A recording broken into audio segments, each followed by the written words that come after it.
We're still a solid month and some weeks away from the launch of the Xbox Series X and S and the PlayStation 5, but there are plenty of big-name current-gen releases to look forward to in October. Horror games, role-playing games, sports titles, and at least one big open-world game are coming up, so let's take a look at this month's 15 biggest releases. Super Mario Bros. 35. This isn't Super Mario Battle Royale or Nintendo's answer to Fall Guys, but it might just be the closest thing to competitive free-for-all Mario. For Nintendo Switch Online subscribers, that is.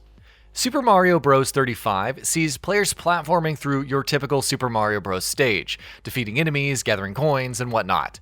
The twist is that there are 34 other players, visible on screen, that are competing against you. Players can send obstacles into others' games, specifically targeting those with the most coins, the least time, or completely at random. Coins can be used to purchase items and increase one's survival rate. The last player standing is the winner. It's out on October 1st, 2020 for Switch, and looks cool. However, Super Mario Bros. 35 is only available to play until March 31st, 2021, so if it ends up being amazing, savor each and every moment until it's inevitably gone. Crash Bandicoot 4, It's About Time. We're finally at the stage where Googling Crash Bandicoot 4 doesn't automatically bring up Crash Bandicoot The Wrath of Cortex. If that's not progress, we don't know what is. As a direct sequel to the original trilogy, Crash Bandicoot 4 It's About Time is developed by Toys for Bob, the same team behind the excellent Spyro Reignited trilogy. Essentially, the space-time fabric has been torn asunder, and it's up to Crash and Coco to find the quantum masks to set everything right. Along with playing through each level as either Bandicoot in the main story, players can also experience alternate timeline versions. These have Dr. Neo Cortex, Dingodile, and an alternate version of Tana being playable along with their own unique enemy placements and traps and levels. On top of this, there are flashback levels that provide tougher challenges, inverted versions of the same with varying conditions, local competitive and co-op modes, and the option to play in retro or modern mode, the latter providing infinite lives. Crash Bandicoot 4 It's About Time is out on October 2nd for PS4 and Xbox One. Star Wars Squadrons. Ever since the days of Star Wars X-Wing and TIE Fighter, we've yet to really see a space combat game capture that magic, at least in the same setting. With how well received Starfighter Assault was in Star Wars Battlefront 2, a standalone title like Star Wars Squadrons makes sense. Still, for $40, it's surprising to see a proper campaign, which takes place after Return of the Jedi and alternates between pilots in the New Republic and Empire, and no microtransactions. Each side has 4 ship types to choose from, with different components and weapons to customize. Multiplayer consists of 5v5 dogfights and fleet battles to eliminate the opposing flagship.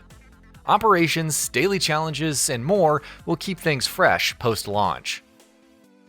Last year, EA somewhat redeemed its shoddy handling of the license with Star Wars Jedi Fallen Order. We'll see if that can continue with Star Wars Squadrons out on October 2nd for Xbox One, PS4, and PC. Ride 4. Though it doesn't have the biggest budget of most racing sim franchises, the Ride series is one of the few that's focused primarily on bikes. Ride 4 aims to go even further, with hundreds of different bikes to choose from, dozens of tracks, dynamic weather, and full day and night cycles, and even a neural AI system that offers more realistic competition, at least in theory. The single-player experience offers a number of events to participate in, and there's a new endurance mode to truly test one's mettle for longer races. Ride 4 is out on October 8th for Xbox One, PS4, and PC. FIFA 21. A new FIFA game is coming up. Please be excited.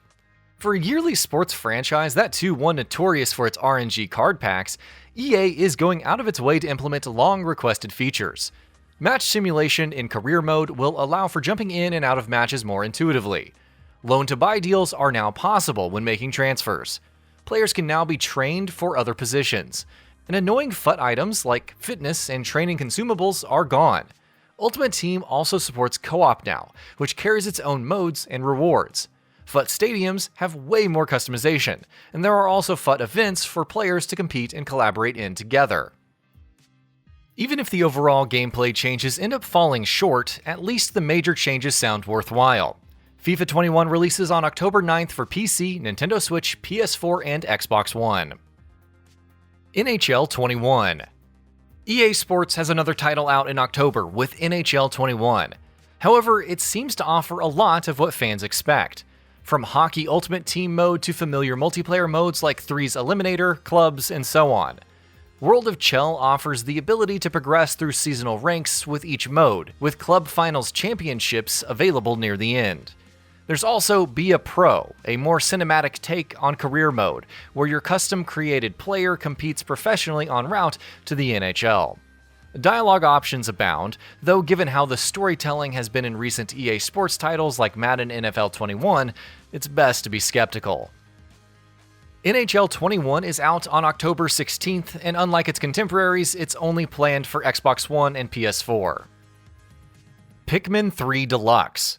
Continuing the trend of bringing every major Wii U title over to the Switch, Nintendo is releasing Pikmin 3 Deluxe for the console on October 30th with improved visuals and new content. The original is a real-time strategy title with 3 new captains to control and up to 100 Pikmin to command, offering co-op and competitive multiplayer modes in addition to the story. Pikmin 3 Deluxe features all of that, along with options for lock-on targeting and hints, and increasing the difficulty for some added challenge. All of the DLC stages from the original are here, while new side story missions focused on Olimar and Louis have been added. Pikmin 3 was pretty well regarded back in the day, so whether you're a new or experienced player, the deluxe version might make it worth hopping back into. Amnesia Rebirth. Frictional's critically acclaimed psychological horror series finally returns with Amnesia Rebirth. Touted as a brand new game, it focuses on Tassie Trianon, who's trapped in the desert with a horrifying creature or two stalking her. There's a fair bit of exploration and puzzle solving along with managing one's physical and mental well-being, but Tassie will also have to contend with her own hopes, fears, and bitter regrets in order to survive. If previous games were any indication, then Amnesia Rebirth should offer another terrifyingly compelling journey. It's out on October 20th for PS4 and PC. Age of Empires 3 Definitive Edition. Fresh off its stellar run with Age of Empires 2 Definitive Edition, Tantalus Media and Forgotten Empires have turned their attention to remastering and enhancing Age of Empires 3. Along with a remastered soundtrack, the visuals have been upgraded to 4K Ultra HD. Judging by the previous game, you can also expect lots of nuanced improvements in terms of character models, textures, animations, and environments, while still maintaining the overall look and feel of the original. Age of Empires 3 Definitive Edition will also feature all of the previously released expansions, 2 new modes with historical battles and the Art of War challenge missions, and the Swedes and Inca as a new civilization.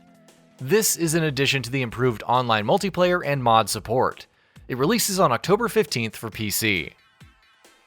Ghost Runner.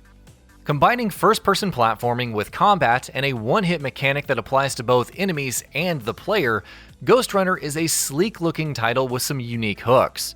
Set in the future, your goal is to reach the top of a tower and defeat the Keymaster. A variety of foes will attempt to stop you, but there are also plenty of environmental hurdles to overcome. To that end, players will run, jump, grapple, wall run, dash, and slash through foes to progress and perhaps replay levels for better times. Ghost Runner arrives on October 27th for Xbox One, PS4, Nintendo Switch, and PC. World of Warcraft Shadowlands. The Covenant system and Blizzard's unwillingness to change it based on alpha feedback is concerning, but Shadowlands is still a big deal for many WoW players. It's the first time they'll be heading to Azeroth's Realm of the Dead, introduces the game's first level squish, making 60 the default level cap, and provides new ways to customize the core races. One can also look forward to exploring 5 huge zones, 8 new dungeons, a new raid, and Torghast, the Tower of the Damned, which provides a roguelike dungeon crawling experience. And of course, there are 4 Covenants to join, each with its own campaign, gear, and abilities that will add more depth to one's character. Again, it's all very interesting, but it remains to be seen if the system provides meaningful choices or hamstrings players who choose the wrong Covenant. WoW Shadowlands is out on October 27th for PC, so we'll find out soon enough. Watch Dogs Legion. A mysterious group called Zero Day has framed hacker collective DedSec for some bombings. As a result, the PMC Albion takes control of London and uses CTOS to trample on human rights. It's up to the player to recruit new operatives from the populace and effectively liberate the city. From a gameplay perspective, pretty much any NPC is fair game for recruitment.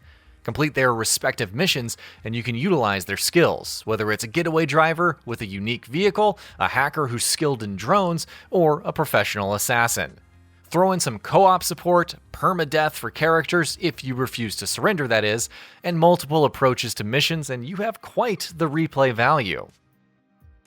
Watch Dogs Legion is out first for PC, PS4, Xbox One, and Google Stadia on October 29th. Those on console and keen on features like ray tracing may want to hold off for next-gen versions, which release on November 10th for Xbox Series X and S and November 12th for PS5. The Dark Pictures Anthology, Little Hope.